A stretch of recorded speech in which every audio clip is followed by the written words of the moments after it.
عرب کے لوگ جو تھے وہ بڑی بڑی وہم کا شکار تھے، بڑی بڑی اوہام پرستی کا شکار تھے۔ یہ آج کل بھی وہم بہت زیادہ ہے نوجوانوں میں، یعنی کوئی فیصلہ پکا ہے ہی نہیں، کوئی پکی بات ہی نہیں کرتے، یہ کر لوں کہ نہ کروں، اگر آپ کہتے ہیں تو کر لیتا ہوں، ویسے اس میں فلانی کمزوری بھی ہے، اور اگر میں نے نہ کیا تو فلاں مشکل بھی ہے۔ بھئی جس بندے نے قوت فیصلہ ہی نہیں پائی، اس نے ارادہ ہی پکا نہیں کیا کہ اس نے کدھر جانا ہے، تو وہ سفر کیسے کرے گا؟ سفر تو اس بندے کا مکمل ہوتا ہے جو سفر شروع کرتا ہے۔ عرب کے لوگ بھی بڑے بڑے اوہام پرستی کا قائل تھے۔ وہ جب قربانیاں کرتے تھے تو ان کا گوشت لا کے کعبے کی دیواروں کے ساتھ ملا کرتے تھے، یہ قبولیت کی علامت ہے۔ سارے کپڑے اتار کے کعبے کا طواف کرتے تھے، جب احرام باندھ لیتے، حج عمرے کا ارادہ کرتے تو دروازوں سے داخل نہیں ہوتے تھے۔ وہ کہتے تھے کہ دروازے گناہگار ہیں اور ہم چونکہ اب نیک کام کر رہے ہیں لہذا اوپر سے ہو کے آئیں گے۔ رسول کریم علیہ السلام نے انہیں ان سارے وہموں سے، ساری پریشانیوں سے، ان ساری بدشگونیوں سے نکال کے کہا اللہ تمہارا مالک ہے، اللہ تمہارا محافظ ہے، ہوگا وہ جو رب چاہے گا۔ ذرا ذرا سی بات پہ سہم جانا، ذرا ذرا سی بات پہ ڈر جانا۔ حضور نے لوگوں کو قوت فیصلہ عطا کی، اور اتنی بڑی قوت فیصلہ حضور نے دی کہ کل تک جو فیصلہ کر نہیں نہ پا رہے تھے، آج انہوں نے اس طرح کے فیصلے کیے کہ اپنی ساری کی ساری اولادیں لے کر وہ میدانوں میں کھڑے ہو گئے۔ وہ ڈٹ گئے کہ ہم نے کفر کے مقابلے میں جہاد کرنا ہے۔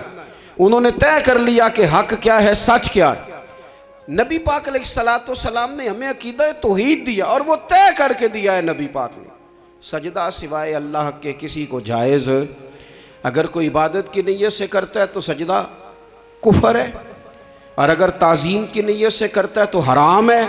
اعلیٰ حضرت بریلوی رحمۃ اللہ علیہ نے 50 کے قریب دلائل کتاب و سنت سے اور 100 سے زیادہ دلائل فقہ اور اصول فقہ سے بیان فرمائے ہیں کہ کسی اور کے لیے تعظیمی سجدہ بھی حرام ہے۔ نبی پاک علیہ السلام تشریف فرما تھے تو کچھ جانوروں نے آ کے حضور کے قدموں پہ سجدہ کیا، پیش نظر ہے وہ نوبہار، اور سجدے کو دل ہے بے قرار، روکیے سر کو روکیے، یہی تو امتحان ہے۔ کچھ جانوروں نے جب سجدہ کیا تو صحابہ عرض کرنے لگے یا رسول اللہ صلی اللہ تعالیٰ علیہ وسلم ہمارا بھی دل کرتا ہے، تو حضور نے فرمایا بھی سجدہ سوائے رب کے کسی کے لیے جائز نہیں ہے۔ ہاں اگر جائز ہوتا تو میں خاتون سے کہتا کہ اپنے شوہر کو سجدہ کرے۔ نبی پاک علیہ السلام نے حد بندی کر دی۔ اور پھر دیکھیں یہ جو ہم میلاد مناتے ہیں نا، یہ میلاد اللہ تعالیٰ کی توحید کا بہت بڑا اعلان ہے۔ ہم کہتے ہیں نبی پاک کا میلاد ہوا، جس کا میلاد ہوتا ہے وہ خدا نہیں ہوتا، جو پیدا ہوتا ہے وہ رب۔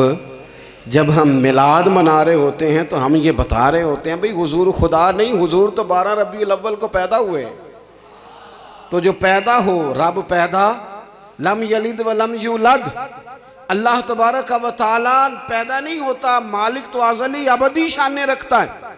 اس لیے عقیدہ توحید بندے کو مضبوط کر دیتا ہے۔ انسان جب عقیدہ توحید والا ہو جاتا ہے، اور نبی پاک علیہ السلام دنیا میں رب کی طرف بلانے آئے، وداعیا الی اللہ باذنہ وسراجا منیرا، حضور نے لوگوں کو اللہ کی جانب دعوت دی۔ جب انسان توحید والا ہو جاتا ہے تو مضبوط ہو جاتا ہے، وہ کسی سے نہیں ڈرتا، وہ سمجھتا ہے ہونا تو وہ ہے جو میرا رب چاہے گا، مجھے پریشان ہونے کی ضرورت کیا ہے۔ پھر اس کا بھروسہ بھی اللہ تعالیٰ پر، اس کی امیدیں بھی اللہ رسول سے، اس کی توجہات کا قبلہ بھی سارا ادھر ہی۔ تو حضور نے لوگوں کو عقیدہ دیا، مضبوط کیا۔ رسول پاک صلی اللہ تعالیٰ علیہ وسلم نے ذہنوں کو پختگی عطا فرمائی۔ تو سب سے بنیادی چیز حضور کا جو احسان ہے وہ عقیدہ ہے۔ پھر بعض خاص طبقات پر حضور نے خاص احسان کیا۔ آج بھی پوری دنیا میں ڈھنڈورا پیٹا جاتا ہے عورتوں کے حقوق کا، پوری دنیا کے اندر، اور بعض لوگ عورتوں کو بڑا دھوکہ دیتے ہیں، کہتے ہیں تمہیں حق نہیں ملتے لہٰذا تم سڑکوں پہ آ جاؤ، معاذ اللہ، تمہیں حق نہیں ملتے لہٰذا تم معاذ اللہ بازاروں کی رونق بن جاؤ۔ عورتوں کو بڑا پریشان کیا جاتا ہے حقوق کے تعلق سے۔ نبی پاک علیہ السلام کی آمد سے پہلے کوئی خاتون کے ساتھ سلوک اچھا نہیں کیا جاتا تھا، اس کا کوئی جائیداد میں حصہ نہیں تھا۔ عورت کا خامد اگر فوت ہو جاتا تو وہ اپنے سسرال کے خاندان کی پراپرٹی بن جاتی معاذ اللہ، اور جس کے مرضی چاہے سپرد کر دیتے۔ ہندوستان کے بعض علاقوں میں ایسی کبھی رسمیں بھی پائی جاتی تھی کہ بعض عورتیں اپنے خامد کے ساتھ جل جانا مناسب سمجھتی تھی کہ بعد میں کوئی زندگی تو ہوگی نہیں، اور بیوہ خاتون اور طلاق یافتہ خاتون، اس کے بارے میں تو لوگوں کا خیال تھا کہ شاید یہ خاتون بالکل سوسائٹی اور سماج کا حصہ ہی نہیں ہونی چاہیے۔ قربان جائیں، یہ اعزاز میرے نبی پاک نے دیا ہے۔ حضور نے پہلی شادی ہی اس خاتون سے کی ہے جن کا پہلے بھی نکاح ہو چکا تھا، اور خاتون کو حضور نے حقوق دیے، جائیداد میں حصہ دیا۔ کہا جو بیٹیوں کی بہنوں کی پرورش کر کے آئے گا اور اچھی پرورش کر کے انہیں روانہ کر دے گا، جس طرح میری 2 انگلیاں جڑی ہوئی ہیں میرے ساتھ جڑ کے جنت میں جائے گا۔ اور ایک روایت میں فرمایا کہ جب کسی کے ہاں بیٹی پیدا ہوتی ہے نا تو اللہ فرشتوں کو بھیجتا ہے،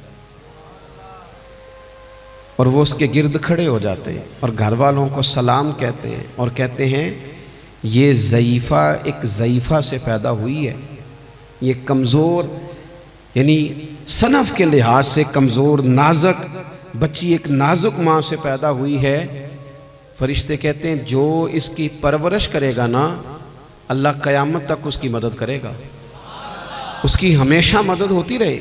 اور نبی پاک صلی اللہ تعالیٰ علیہ وسلم کی خدمت میں آ کے جب خواتین نے کہا تھا نا یا رسول اللہ ہمارے تو دین دنیا کے معاملات میں مردوں کے تعلق سے کمزوری ہے، کئی دن تو ہم ویسے نماز نہیں پڑھ سکتی مہینے میں، کئی دن تو ہم ویسے عبادات کے قریب نہیں جا سکتی، جہاد پہ ہم نہیں جاتی، گواہی ہماری مردوں کے برابر نہیں، تو یا رسول اللہ صلی اللہ علیہ وسلم ہمارا بھی کوئی اعزاز ہے؟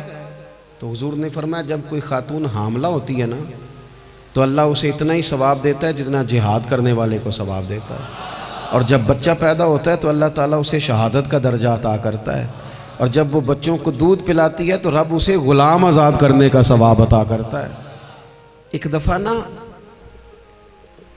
نبی پاک صلی اللہ تعالیٰ علیہ وسلم کی خدمت عالی مرتبت میں حضرت عائشہ صدیقہ رضی اللہ تعالیٰ عنہ نے ایک واقعہ عرض کیا۔ عرض کی حضور آج میرے ساتھ عجیب معاملہ ہوا، میں گھر میں اکیلی تھی تو ایک خاتون 2 بیٹیوں سمیت آئی۔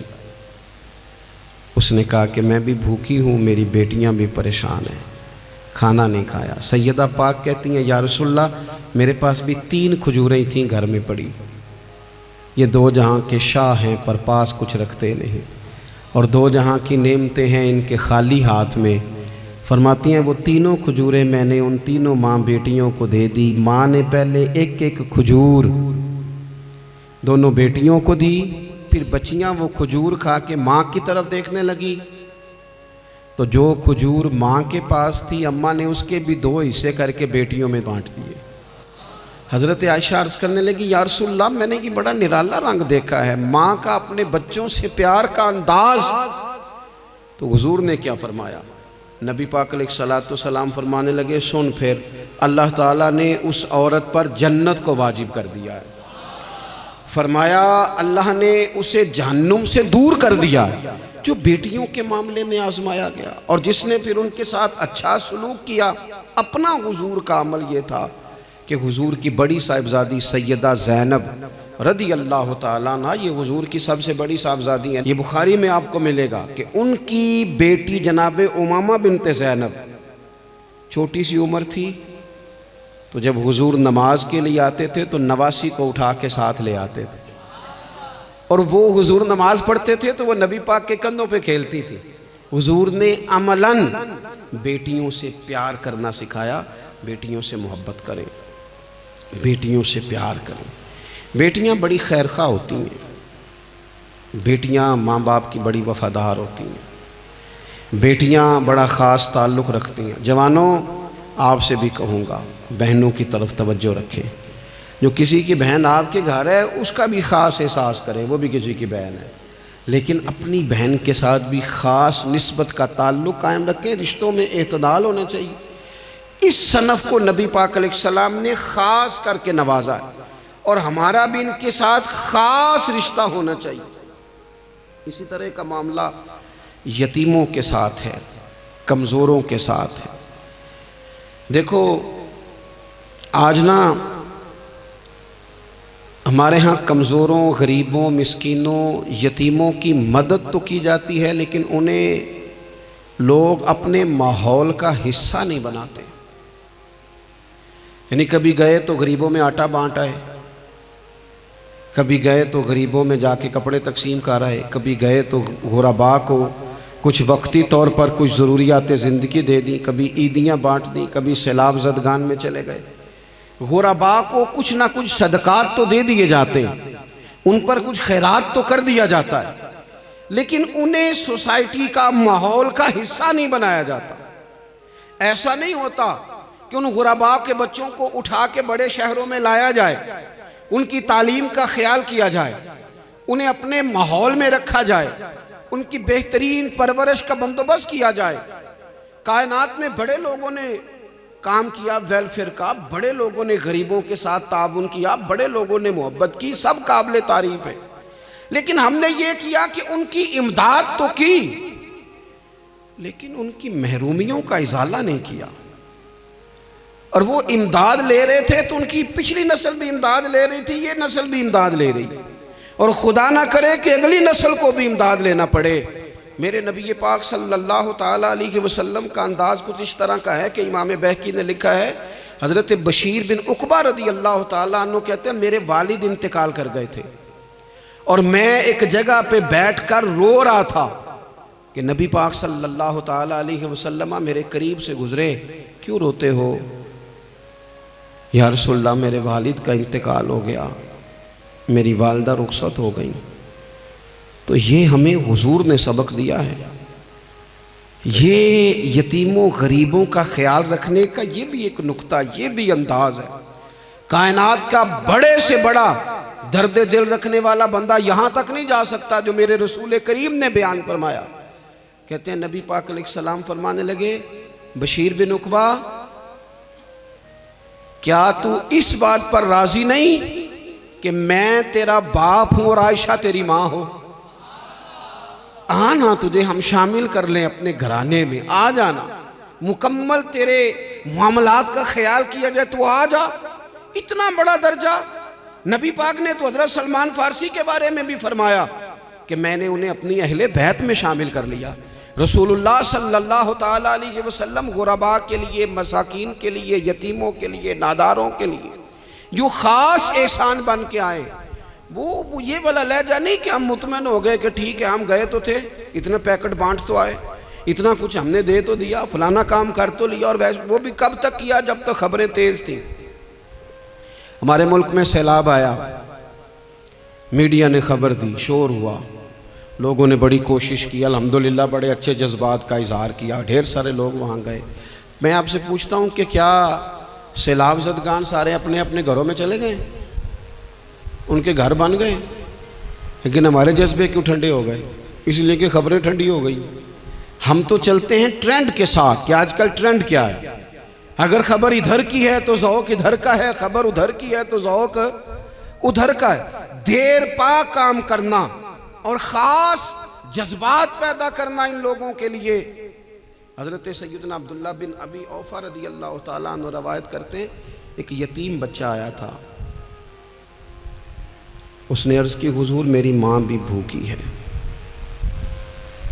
اور میری ایک ہمشیرہ ہے وہ بھی بھوکی ہے، اے روٹی دا دکھ نہ پوچھو، روٹی تے بندہ کھا جاندی دے۔ یہ جو بھوک ہوتی ہے نا، بھوک، بہت سارے لوگ نا، میں ایک شادی میں تھا تو وہاں ایک دو لوگ کھانا کھا رہے تھے، تو بعض لوگ انہیں دیکھ دیکھ کے مذاق کر رہے تھے، ویڈیو بنا رہے تھے، کہتے دیکھو کھانا ہی نہیں آتا، کیا انداز ہے، سارا ان کا منہ جو ہے وہ کھانے سے بھر گیا، ہاتھ دیکھو کہاں تک ان کے لتھڑ گئے، کیا انداز ہے۔